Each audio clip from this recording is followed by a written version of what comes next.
Hello there, I'm Scotty. You're not, and if this works out right, you'll be seeing this November 1st, is when I plan on putting this up. So, I think I'm going to do a Tron 3 things. Three things, Tron. I did the first Tron last year for December, and the original Tron, there, says the original classic. Something I never heard of until they made Tron Legacy. To do Tron Legacy today, Tron Ares I'm going to see tonight, so hopefully I'll get a review up. It'll be up for you tomorrow. And then I think I'm going to actually check out the TV series. If it's on Disney Plus. I didn't look to see. If it's on Disney Plus, I might check it out. It takes place between the first one and this one. So I thought it was a follow-up to this, but I guess not. But yeah, Tron Legacy. So you know my feelings, if you didn't watch my review, if you didn't, why not? Go watch it. I think this one's okay. It's the '80s for Disney was not a good time. Like, I feel like the '70s was at the point they were doing some decent stuff, and then the '80s came and it was just like we got the Black Cauldron and Great Mouse Detective, which I like, and Other Company, which I also like. But you got stuff like Something Wicked This Way Comes and the Return of Oz, which I do kind of like. And just like '80s Disney wasn't it, right? I guess this one is the only thing that stood out in the '80s because they dusted this off. Let's bring it back, boys. And yeah, so in 2010, nearly 20 years since the first film. Nearly 30 years, actually, now that I think about it. Because, like, right? It's from 1982 to 92 is 10. 1992 to 2002 is 20. And 2012 would have been 30 years. So nearly 30 years later, we get a sequel. And let me tell you, like, it came out in 2010, and I don't think I've seen this movie in, it's been 15 years. I don't think I've seen it in 10 years. Because for a while there, it was watched a lot in this apartment. Not even by me. The Groby would watch it, and he would try to watch it, because every time he watched it, he'd fall asleep. But, like, it was on a lot, and then just stopped. So about 10 years or so I haven't watched it, so I'm like, oh, I'm actually gonna be able to go see a movie in a movie theater. A friend of mine are going tonight to see Tron Ares. His idea, because I really wasn't interested at first. I was like, because I hadn't seen the other one in 10 years. I'm like, they're making another one. Jared Leto's in it, and that's not my reason, but that's most people's reasons. They say Jared Leto. They're like, oh, they're making a new Tron movie. Yeah, Jared Leto is going to star in it. Oh. It's kind of like good news, bad news situation. Like, I don't get how Jared Leto has become the death rattle for these movies. Like, he won an Oscar for Dallas Buyers Club, didn't he? And now it's like, if Jared Leto's in a movie, then your movie's not going to be good. Why? Because most people don't like Suicide Squad. I do. And I mean, don't you mean the Suicide Squad? No. I mean Suicide Squad, the 2016 film. I like it. I love it. Hallelujah. Yes, I don't love it. I like it. I don't particularly care for James Gunn's The Suicide Squad, though. The more I watch that movie, the more I dislike it. John Cena's good in it. And I like Hand.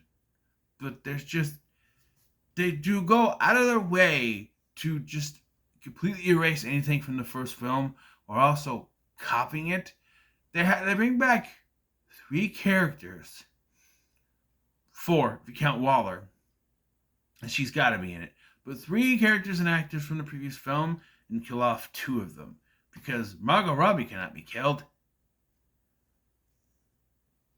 Anyway, we're not talking about that. We're talking about Tron Legacy here.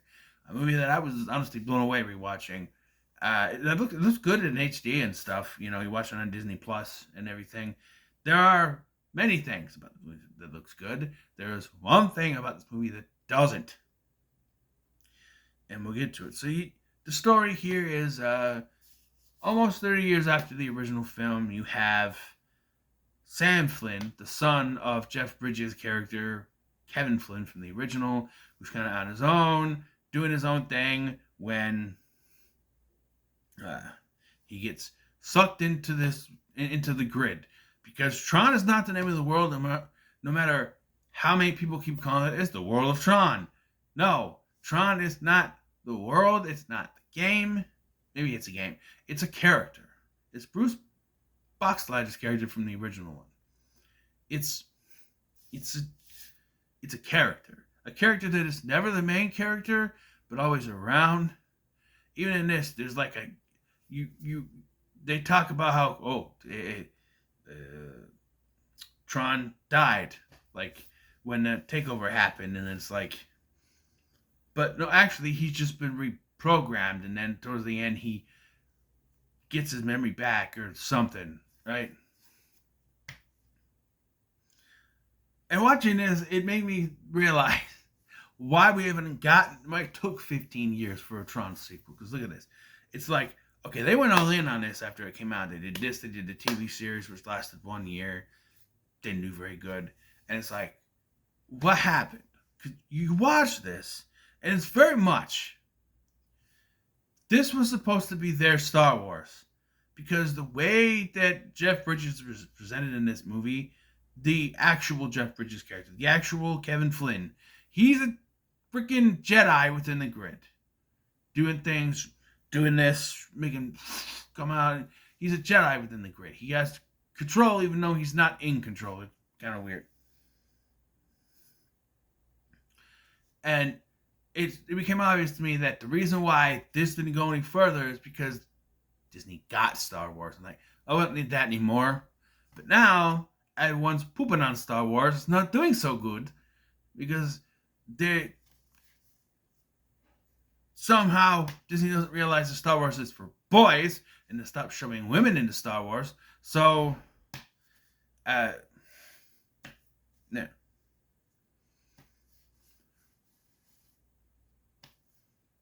It's my understanding that the Acolyte failed because the woman was a female. The lead character was a female. Is that not what it was? Is that because it's like Ahsoka's the only thing that is actually doing good that's led by female character because it's the character that people know. I feel like they shouldn't even do that show because the character should not exist because Anakin should have a Padawan. But anyway, that's what this felt like watching this. It felt like was going to be their Star Wars. Then they got Star Wars and went, put that on the show. Now Star Wars is sucking again. Hello, darkness, my old friend. That's what it feels like.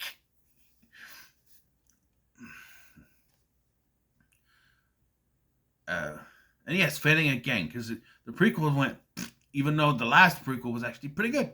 The other two, I like Phantom Menace, but Attack of the Clones not so much. I don't even mind some of the sequels. I like Solo. Everybody loves Rogue One despite the fact that there is no rewatch value because you want everyone's gonna die. And then they praise Andor, and I'm like, why isn't anyone watching this? How can you invest in characters that are gonna die? And people are like, I try to put this out there, like, well then why watch anything? Okay, that's not what I mean. Like, I don't know. But so back to that. I keep getting sidetracked. I really. So you have Sam Flynn, played by Garrett Hedlund, who's actually pretty good in this. And he owns his company, Enron. Is that what it is? But like, we get a cameo from freaking Jeffrey Nordling and Cillian Murphy, who I thought was bigger in this. I was like, Cillian Murphy was in Tron Legacy. He must have been the villain. And then I remembered, no, wait, Jeff Bridges is the villain. Because he's Dillinger, he's the son of the Dillinger from the original one, which was the late great David Warner. Yeah, David Warner. He's a character. So yeah, and apparently there's two different Dillingers in this new one. It's not Cillian Murphy. It's Ralph Boner, Evan Peters, and Scully from the X-Files. They're the Dillingers, and because Disney has to have a woman somewhere. I'm not against women characters. They're good. Just I don't know. Hey, place your bets now. I haven't seen the movie yet. Because Disney can't have women that are actual villains, she's gonna turn out and side with the good guys. How much you want to bet? I'm just saying. We'll put that out there. So then Alan, Bruce Boxleitner shows up and says, "Hey, I got a page from your dad's arcade." And I'm watching this going, did they have pagers in the 80s? Then you find out that he disappeared 20 years earlier. So it would be 1990, I'm guessing. I guess they had pagers in 1990. The late 80s is really when they came into prominence, I guess. But I don't know. I was just born. I don't know. So that being Sam, goes to the place. He, and much like his father in the original, he gets digitized into the grid. So, yes. And he's immediately put into this this is sort of half remake of the original, as there's a lot of elements, so now he's put into a game, and he's got to fight, and then they realized he's a user, not a program. And he's brought to what he thinks is his dad, but it's actually Clue, which was his dad's avatar in the original, and we later find out he used Clue to create as like an AI program to help defend the grid, but then Clue realized, you know what? I want control, so he turned on him. Basically what it is, which is what Terminator tried to tell us, but people then don't listen, and they keep messing with AI, and they need to stop. We're heading towards the Terminator timeline, and nobody wants to listen. You got the most brilliant scientists in the world working on this. Ain't gonna do shit, because it's all gonna end. One of those said it's not a good idea. Just saying.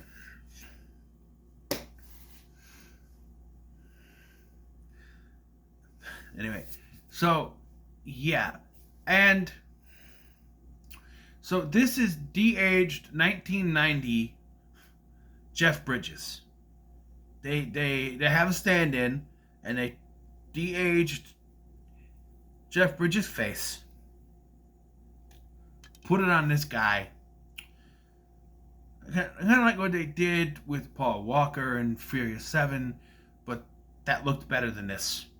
There are times where if he's standing still and not talking, it looks fine. And when he starts talking and is moving around, no. Welcome to TRON, the video game from 2005. It just, everything else looks great. This is the one thing that does not look good throughout the film. And when you get to the climax and he has to do a lot of moving around, it really looks like just a video game. And I know we're inside a video game, sure. But all the other special effects are, like the people in the suits and stuff that are fighting, are more realistic than this guy looks like he's in, like he's plucked into the real world and he's just a CGI thing in the real world, like the Looney Tunes or something. Not Looney Tune-ish, but But he escapes with the help of Cora, Olivia Wilde's character, and she brings him to his real father, Jeff Bridges. And I want to say right now, Jeff Bridges has to do two roles, and he's given a performance of his life. This man, when he's allowed to act instead of mumbling through True Grit, is able to actually give a great performance. Because I'm watching this going, he's great. Why then did he decide I'm gonna do True Grit and just mumble on my teeth the whole time? Right? And there's even some times where you're reminded of the dude. They show a flashback sequence where he gets in an argument and he goes, yeah? And I wanted to follow up with, well, that's like your own opinion, man. Just how he says it, you know. Yeah, so yeah, he explains how Clue turned on him, and he's the new master control program, basically. He took over David Warner's spot, and he's the new master control program, which, yes, makes it more like the original. There's more, the effects are better, I think. For the time, Tron's effects were something to marvel at, but here, much better. And, I'm hearing that's one of the big merits of the new one is the effects. So, yeah. So, they explain that he's been trapped in there for 20 years because it's his disc that can open the portal. But now that, and it refuses to open it, but now that Sam has come in, the portal's opening in, and Clue wants to use it to get to the other side. And like, okay, they're doing something similar with the new one, where it's admittedly not something I was excited about, where it's like, oh, the Tron things are coming in the real world. The wonderful, colorful Tron world, and they're coming in our world, where it's boring and not colorful. Because that makes sense in this franchise where you want to see all the stuff. Apparently, like I said, apparently there's some stuff. So we'll see how that goes. But, so that didn't interest me. And Jared Leto was in it, which I don't immediately go to Jared Leto, but I was just like, why him? Why not, I know it's 15 years, but bring back those characters. We're not, I don't know. Apparently Jeff Bridges is in it, which makes sense considering where this ended. But anyway, where this ends. So it's the disc is Kevin Flynn's disc is what can allow them to leave because he's the one that's in control. So yeah, and so eventually Olivia Wilde, Cora gets kidnapped, and they have to lead a rescue mission to get her back. And Jeff Bridges just wants to close the portal and send him home. But he's like, no, I have to save her, and I, do what's right. So he does. There is a middle part of this movie I want to talk about quick, where he goes to this bar. It's really not necessary. It's really there to push this movie to 2 hours, but it's like he goes here for some reason, for something. I don't even remember what it was, why he goes there. But then you have Michael Sheen hamming it up in a performance that's not quite Twilight. No, he's hamming it up though. You could call him David Bowie. I thought, is this Jared Leto? And then no, I realized it's Michael Sheen. But he plays as owner of this bar, who is secretly in league with Clue, and distracts him while they lure him there. And I think that's how he captures Cora.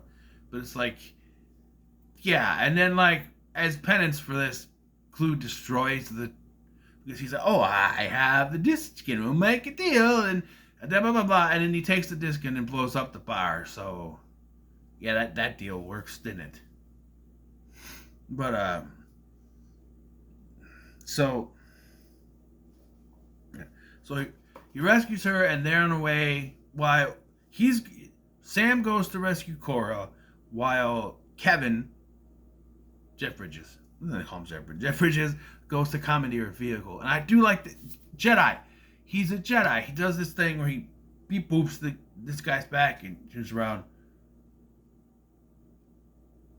Authorization, and he's like, I need this vehicle.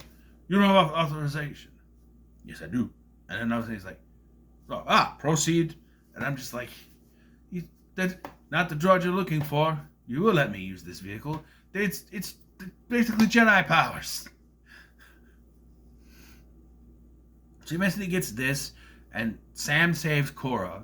And like, oh, you have James Frayne in a quick role as like the emissary of Clue, like the second in command or whatever. And they've put the disc, they put Kevin's disc, Jeff Bridges' disc, in the thing, portal's open, ready to go, and he's standing there guarding it. And when Sam comes in, he's like, "Hell the user!"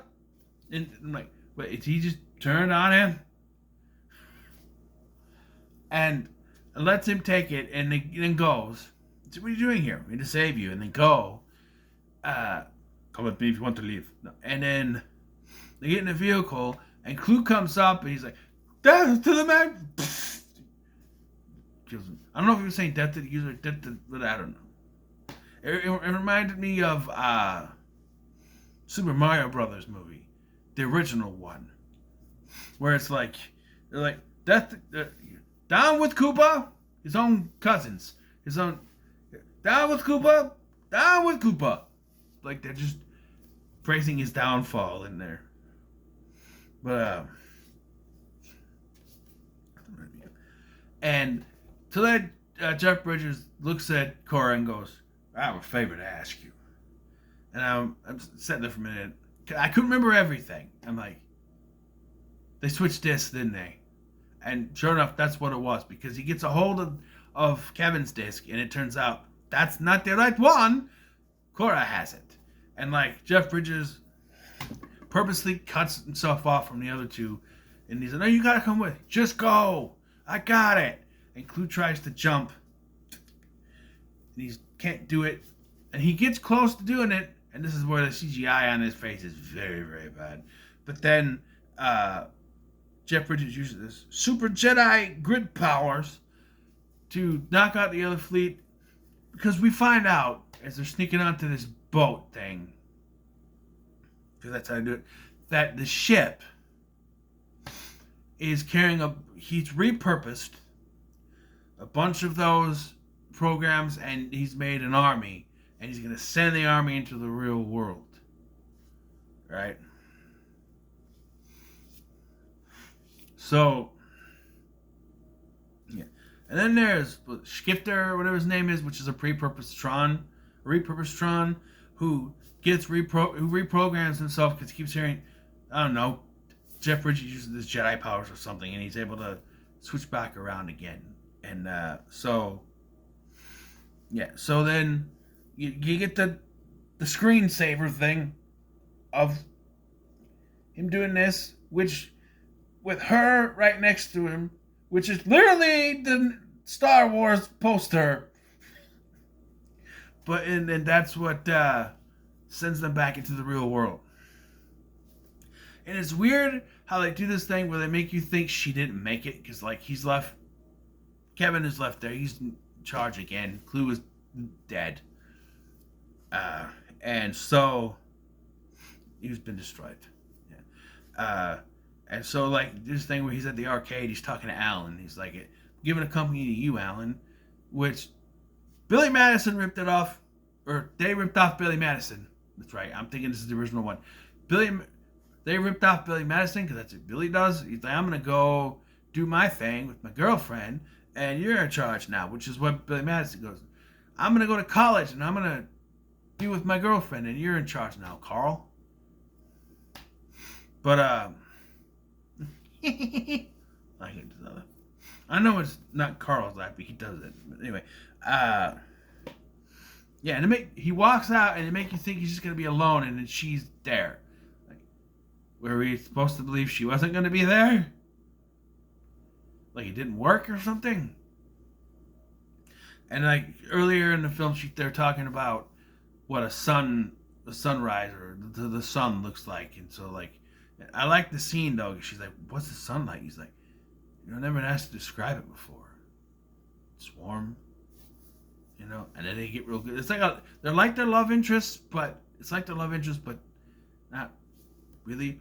And I guess I don't fully understand how she can exist in the real world because she's a program, right? I don't, I don't know. We didn't get a direct sequel to this.